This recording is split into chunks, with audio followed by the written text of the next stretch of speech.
what we're also doing right now, that's the lid to the furnace. So about 4 hours ago, we loaded, I think he told me there's 1,000 or 1,500 pounds of metal that they loaded into the furnace, and they got it started. It'll take about 4 hours or so to cook that metal and get it up to temperature. The guys are taking it out of the furnace. They'll take it out of the furnace about somewhere between 1,900 and 2,000 degrees. And that's about where they are right now, I think. Which the furnace is the big pot with the food on it, and then you can see sitting on top of the furnace, looks like an upside down bucket. That's the ladle, the transfer ladle. The guys are preheating and drying the ladle out right now, and there's a kind of a chimney in the back of the furnace where it expels the heated gas essentially from where it's melting the metal. So what we'll do is kind of repurpose that heat to preheat the ladle and make sure it's good and dry. So we're going to take that ladle off there right now and get it turned over. And what you'll see is we'll actually place that ladle underneath of the furnace. And this particular furnace is what we call a tilt type furnace. And so we'll use the wheel on the side of the furnace to dump the metal out of the furnace into the ladle.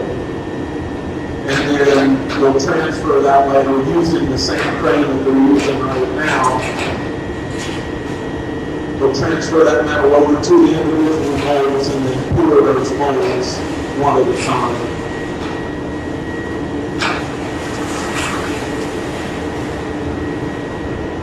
So the reason, if you guys look, you'll see a couple of tons of sand on the floor. The sand is think of it as an insulator.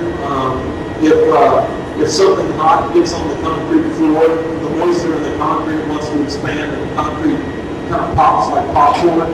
So what we do is we put this kind of sand down, and if there is a spill or anything hot gets on the sand insulates it from the floor and lets it cool. That way we don't have any popping of our floor or anything like that.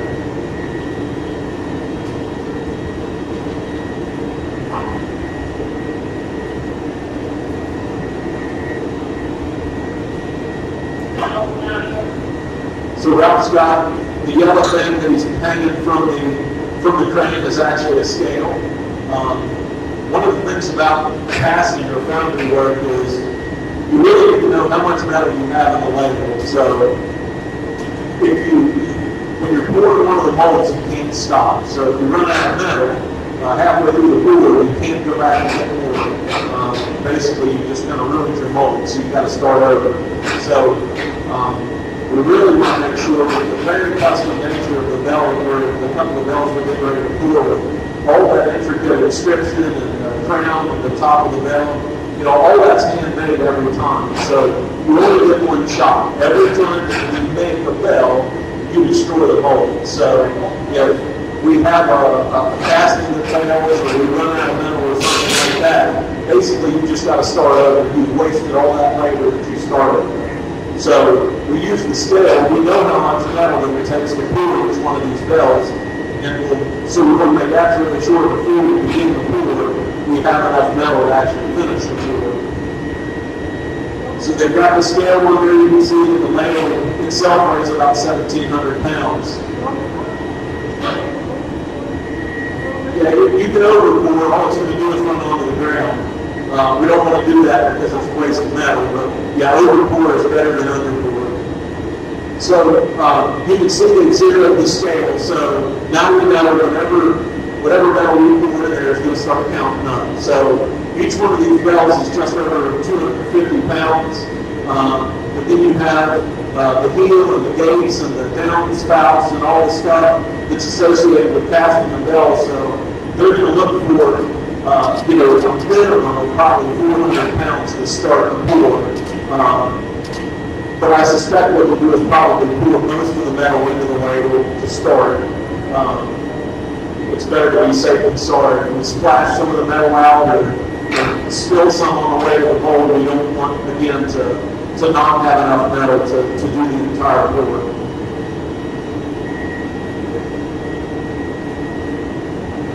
So as you start to tip, you'll start to see the top of the furnace. You can see how it's just kind of orange, almost like lava, and that's what the metal will look like when it starts running out. It'll look just like lava.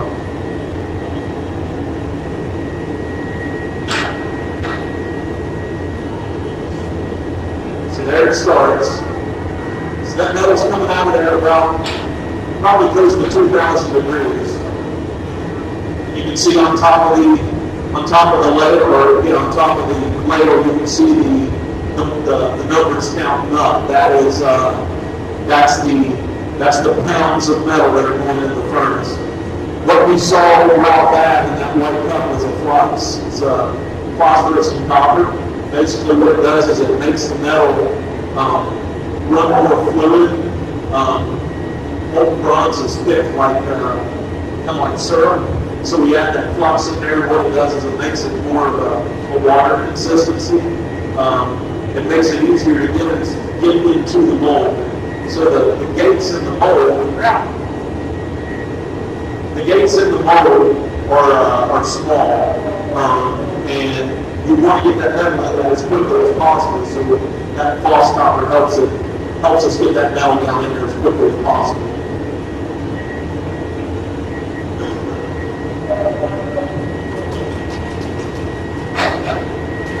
What they're doing now is taking the temperature of the metal, so that little handheld pyrometer is basically they're taking its temperature. They're going to want bigger metal around 1,800 degrees, maybe just slightly over 1,800 degrees. So we heat the metal up to 2,000 degrees, but by the time we pull the metal out of the furnace and gets into the ladle, it cools very rapidly. So we have to superheat the metal several hundred degrees over what temperature we want to pour it, just so the metal doesn't get too cold. So as they start to pour the metal here, you'll see as everyone starts to pour it, they'll start pouring very slowly. And the idea is to build a little pump inside the pour basin, which probably is hard for you guys to see because it's on top of the mold. But then after it establishes a little pump in there, they'll start pouring it quicker. And the metal basically just gravity feeds down into the mold as quick as the gates will let it run. So they'll start pouring it quicker. And what we don't want to see is metal start running out of the mold. That's a bad sign. But as the metal fills up in the mold, you see how that smoke starts to come out. That's coming off of the back of the mold called the riser. And all that smoke is basically the resins and the chemicals cooking out of the sand. So I want to just keep pouring that, and when the metal stops feeding down into the mold, we know the mold is full. So there you can see metal just popped out that riser at the back of the mold, and we know that the mold is now full. And what he did is he just topped that. He topped the heel off. The heel is it's kind of like the pour basin. It's where you pour the metal into the mold. And we want to make sure that's as full as we can get it, because it acts as the metal turns from a liquid state to a solid state, it wants to shrink. We want to make sure that the liquid metal on top of the mold continue to feed down into the mold so that we don't get what we call shrinkage cracks in the surface of the metal.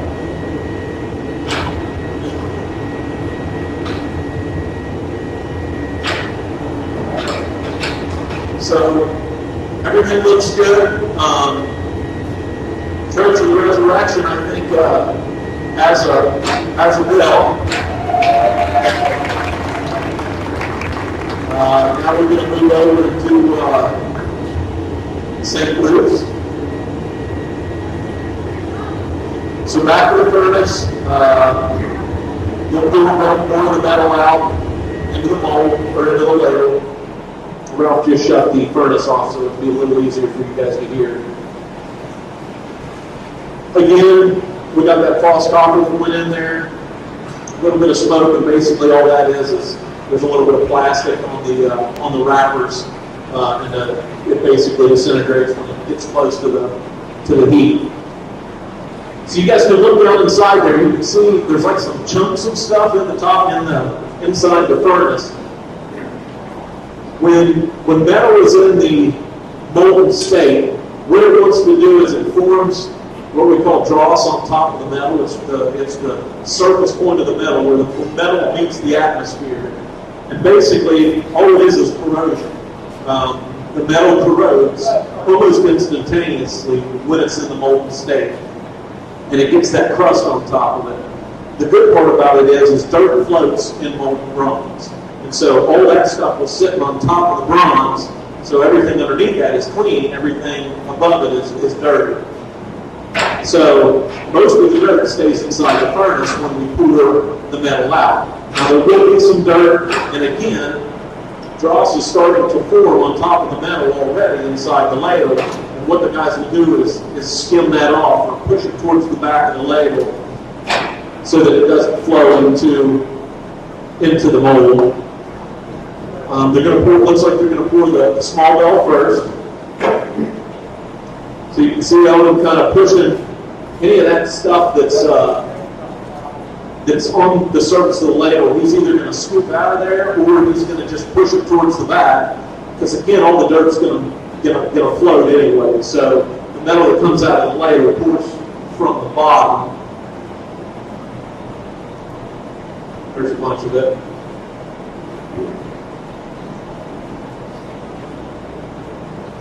The heat is so incredibly intense. Where you can see him shaking his hand, even through those thick leather gloves. You can only keep your hands anywhere within a couple of feet of that metal for a few seconds, or it burns right through those gloves.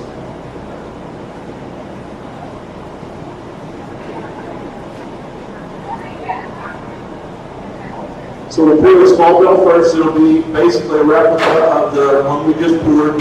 They'll start a little slow and then pour faster and faster. And then if you guys watch towards the back of the mold, the part that's facing you on top, where the smoke starts coming out right at the very last part of the pour, when the mold is completely full, you'll see metal kind of pop up out of that hole.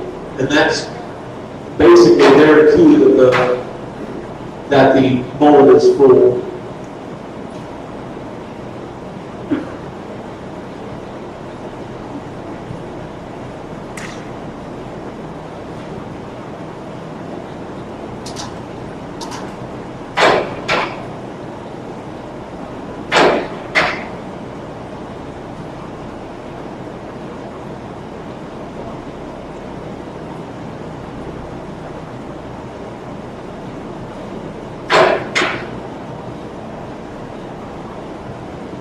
Every time I see bronze being poured, it always has such a unique color. It's orange, yet you can kind of see when it's running, you can kind of see that coppery, kind of goldish color on the surface of it.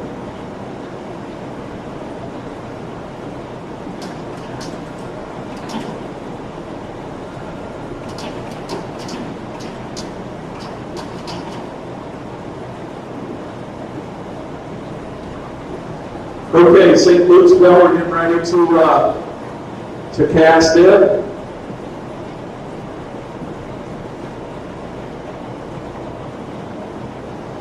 So again, just push it back.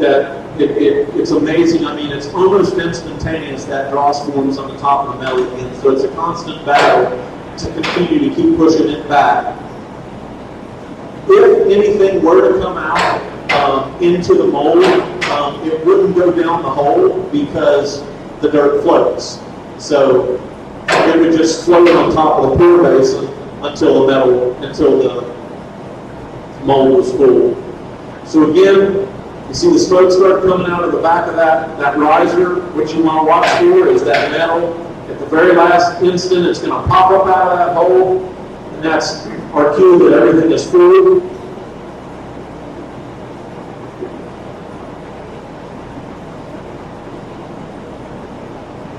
There it goes. A little bit of fire there. And then he'll top off that pour basin again just to make sure there's as much liquid metal in there as we can get. And then, so we got about 320 pounds or so of metal left. If anybody wants that, come on up. So we'll do that. Put the little tray on the ground is just an ingot mold, and it's basically just where we get rid of the extra metal. And then what we'll do, we'll collect that metal until we have a bunch of it. We'll send it back to the smelter and have the metal corrected. As bronze heats up, some of the tin wants to cook out of it, and so we want to make sure that it is corrected before we melt it back into a bell.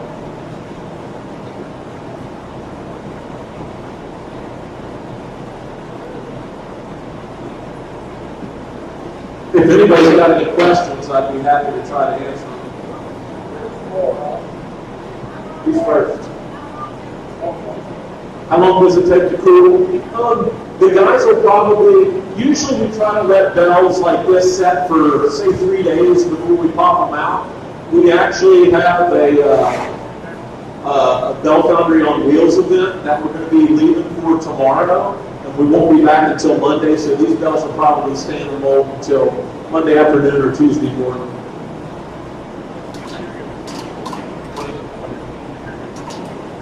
So the inside of the furnace that the metal sits in, the crucible, is a silicon part on the crucible.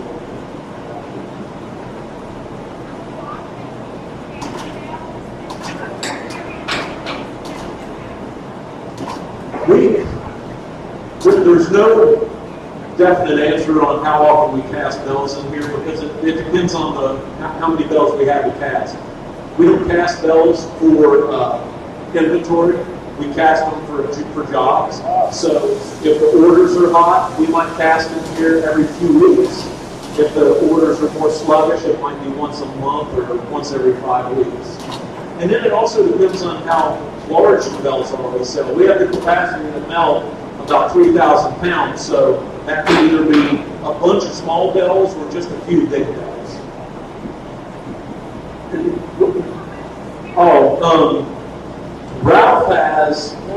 Ralph had about almost 30 years experience before he came to us. And then he's been with us for nearly 20 years, so he's got, over 40 years experience in foundry work. And then Owen's been with us for about a year. He just finished, he just graduated, and one of his majors was foundry work. So he's teaching us some stuff.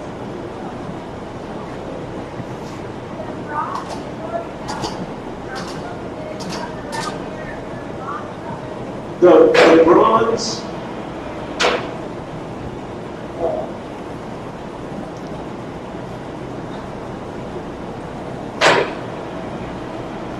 we buy the bronze in ingots, which is this. So this is about 25 pounds.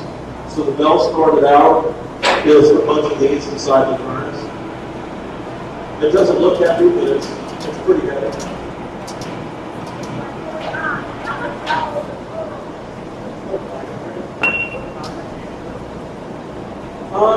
We actually buy those from a local company that has mixed our bell bonds for years. Avery is the name.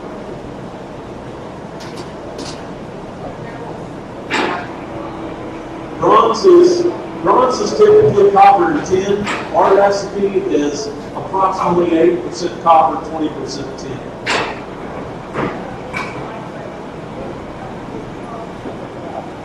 The tones of bells are determined by the diameter at the mouth and the thickness of the casting. So the weight and diameter makes the tone.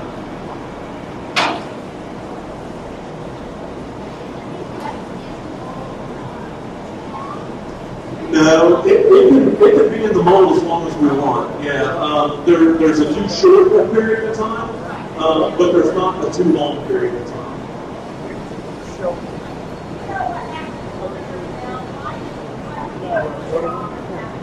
We didn't cast it. Nobody really knows for sure. Back when that bell was cast, there was no such thing as metallurgy or anything like that. Basically, the bell founders took what metal they had available and dumped it into a pot and cast the bell. So we suspect that it was probably just bad metallurgy and probably just inexperienced casting.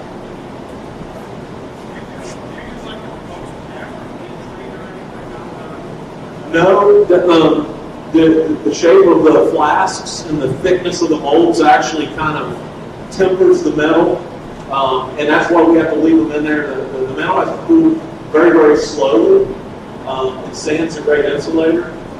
If it cools too fast, so if we were to cool, in the next 30 minutes, those bells will be solid. They won't be liquid metal anymore. But if we pull them out of there now, we'll cool too quick, and the metal will become very brittle, and the bells will break.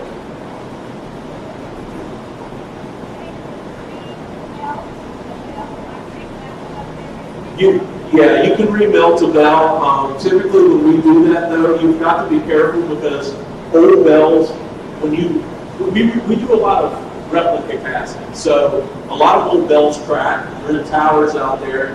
We'll have customers that say, "Hey, we want to hear our bell." And a cracked bell doesn't ring. It sounds like an old drum being on it. So what we can do is actually take the customer's bell. Say they have an 18, a Manili bell cast in 1880 that's cracked. We can actually recast that bell and make it look, it would be an exact replica of the bell they have, but we have to correct the alloy. So we do use that metal, but we have to correct the alloy. So it's not exactly the same metal, 100%, 90% exact metal.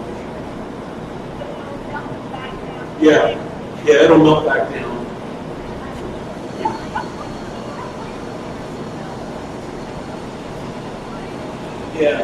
Yes.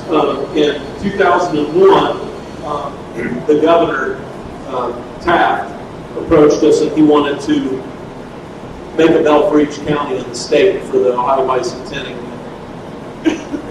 And of course, we were excited about it. There's 88 counties in the state. And then we understood that he wanted us to make a bell in each county of the state. Well, nobody had ever done that before. Of course, we thought we could do it, so we said, yeah, we can do it. But that's when we created our Bell Foundry on wheels. That's what we're actually going to be doing. We're leaving tomorrow, and we're going to be casting a bell right on the Ohio-Michigan border for a new 9/11 tribute park that they're building in Toledo.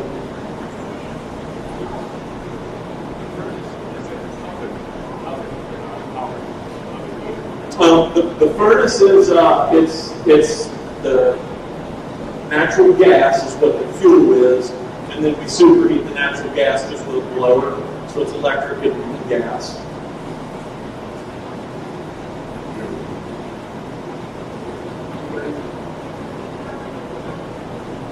Yeah, we've got some little bells around. I don't know where. Yeah, we got some smaller bells than that even. Talk to Steve, he can hook you up.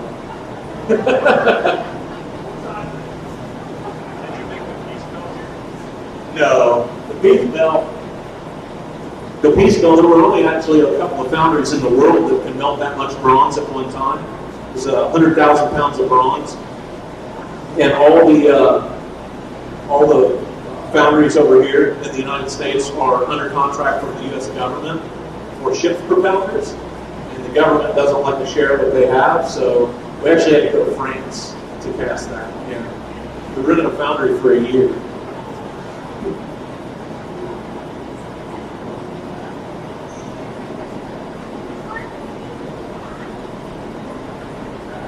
Are those silver things behind the furnace?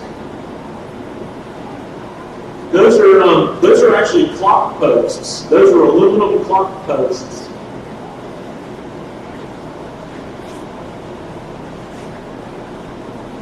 Anybody else?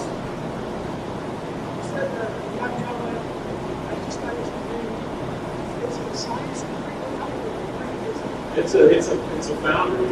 Yeah, a foundry where it's cast.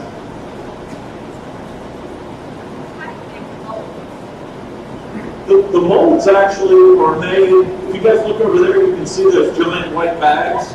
Those are 3,000-pound bags of sand, silica sand. It's really like glove, like the one, like glove, the one. What we do is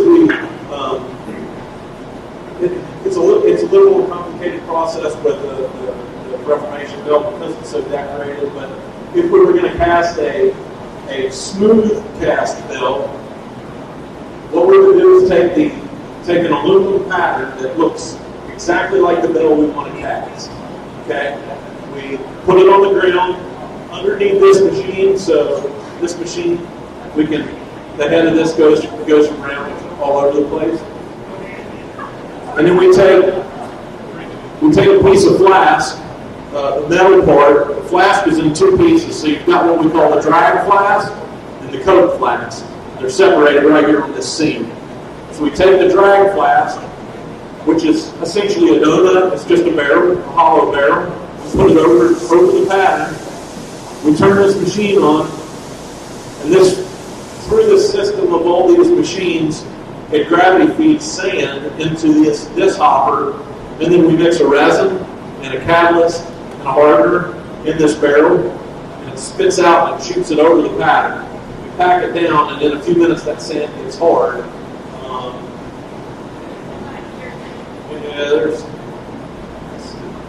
Here's a piece. That's a piece of so that started out just as sand, like sand, real fine grained sand you'd find on a beach. And after a few minutes, the sand gets hard, and we use the crane, we flip the flask over, and now what you see is the inside of that, the bell pattern's upside down, stuck in that sand. So we take the coat, put it on top, and now it's hollow. Just the hollow donut, stick it back underneath the sand mold, fill it up, pack the sand, it gets hard, and then we separate those two pieces and we pull the aluminum pattern out, and then when you stack them back together, there's that hollow cavity inside the sand, and that's where you pour the bronze.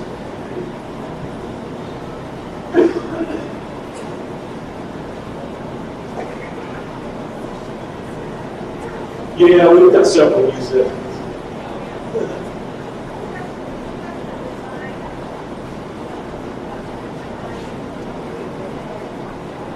For the bell, it really depends. If it's a VERDIN bell, with customers, some customers come to us and they don't know what they want. They just say, we want 3 bells.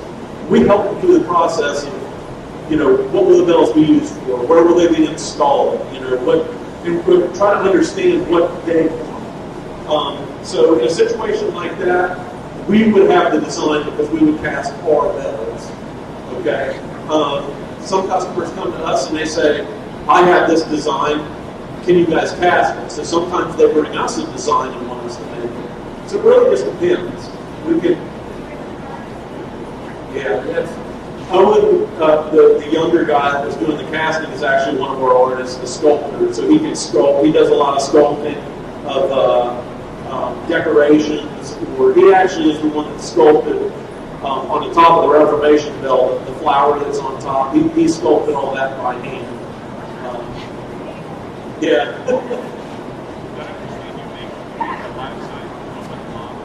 Well, it's the base, the generic pattern is aluminum, and then we add elements to that. It might be wax, it might be plaster, it might be whatever we can use to build the mold up to the size and the shape we want.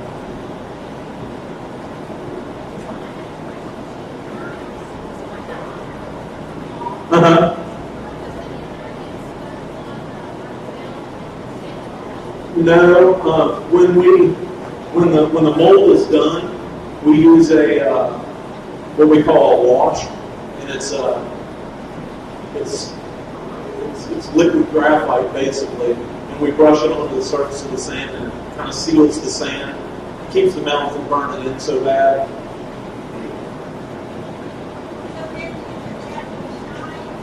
Yeah, when the bell comes out of the sand, it looks bad. It's all black and charred. And it's when you first see it, you're like, oh boy, yeah, that don't look good.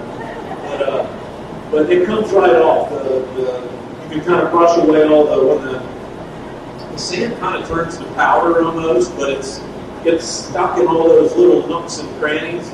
And it basically is just elbow grease to get it all cleaned up. We do some polishing, and then like on the Reformation Bell, we do some high polishing and then some satin finishing. So it's just it looks a lot different from when you deliver it to how it comes out.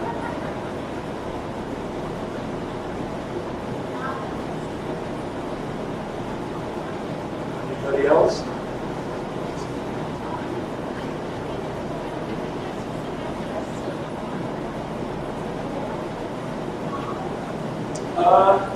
Probably what you saw, the silver colored bells are the patterns. They're aluminum.